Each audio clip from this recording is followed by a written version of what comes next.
everybody, it's Black Spring.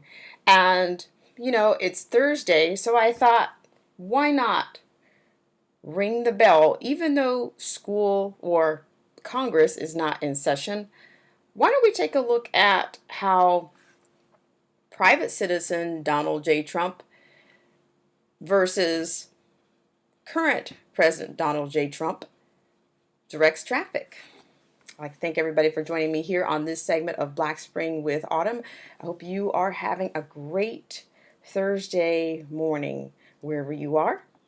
And that will bring us to our very first clip of the morning. And I'm happy to have everyone here as always. And I'd like to thank you for joining me here for this segment of Black Spring with Autumn. In major U.S. newspapers last year criticizing U.S. foreign policy. What would you do differently, Donald? I'd make our allies, forgetting about the enemies you can't talk to so easily, I'd make our allies pay their fair share. We're a debtor nation. Something's going to happen over the next number of years with this country because you can't keep going on losing $200 billion, and yet we let Japan come in and dump everything right into our markets and everything. It's not free trade. If you ever go to Japan right now and try to sell something, forget about it, Oprah. Just forget about it. It's almost impossible. They don't have laws against it. They just make it impossible. They come over here, they sell their cars, their VCRs, they knock the hell out of our companies. And, hey, I have tremendous respect for the Japanese people. I mean, you can respect somebody that's beating the hell out of you, but they are beating the hell out of this country.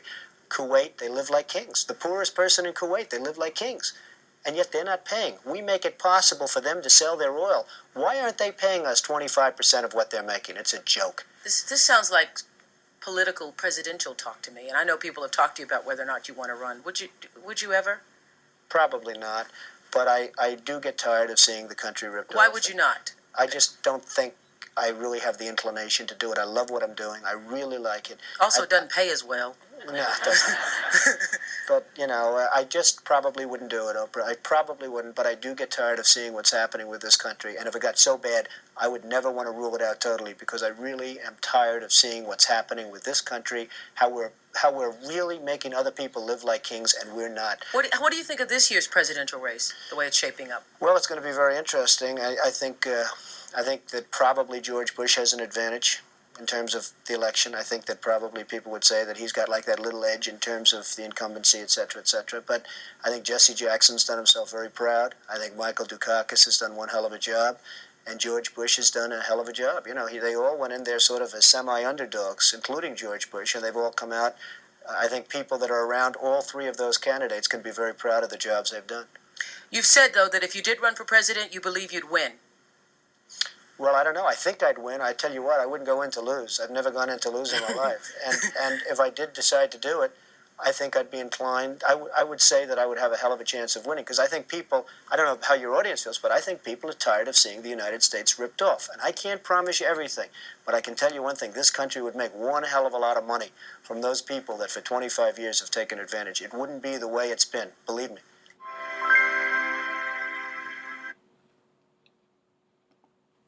So there you had, on our first segment, there you had private citizen Donald J. Trump and his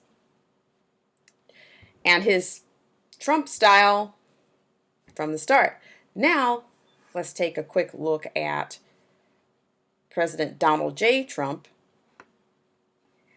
and let me know what you think of this. Like, what's changed? Style. Thank you for joining me for this segment of Black Spring.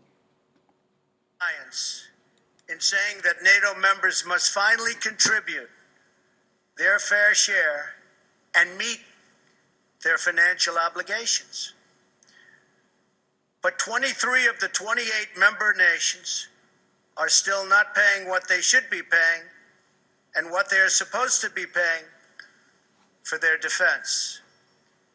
This is not fair to the people and taxpayers of the United States. And many of these nations owe massive amounts of money from past years and not paying in those past years. Over the last 8 years, the United States spent more on defense than all other NATO countries combined. If all NATO members had spent just 2% of their GDP on defense last year, we would have had another $119 billion for our collective defense and for the financing of additional NATO reserves.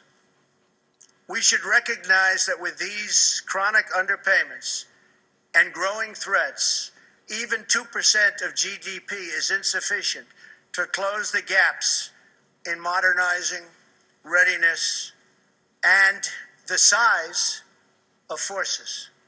We have to make up for the many years lost. 2% is the bare minimum for confronting today's very real and very vicious threats. If NATO countries made their full and complete contributions, then NATO would be even stronger than it is today, especially from the threat of terrorism. I want to extend my appreciation to the 9/11 Memorial and Museum in New York. Ladies and gentlemen, that was President Donald J. Trump with the leaders of NATO. Now, if you can't tell, here's a bit of my tag on this. You have heads of state, and you also, you actually have, appear to be students of DJT, President Donald J. Trump. You've got a few cool kids, a few smirks, a few laughs, a few gaffes, but there's no doubt that the president is serious about America first in economy, in healthcare, sovereignty, and what he's been even more consistent. He can't be more consistent than he has been in saying that, I paraphrase from his UN agenda meeting, that the future belongs to patriots and not to globalists. So, I'd love to know what your comments are.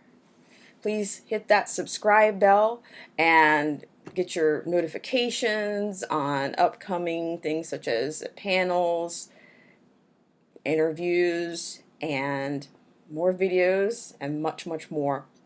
So I'd like to thank you guys for joining me for this segment of Black Spring with Autumn. I hope you have a great Thursday. See you next time.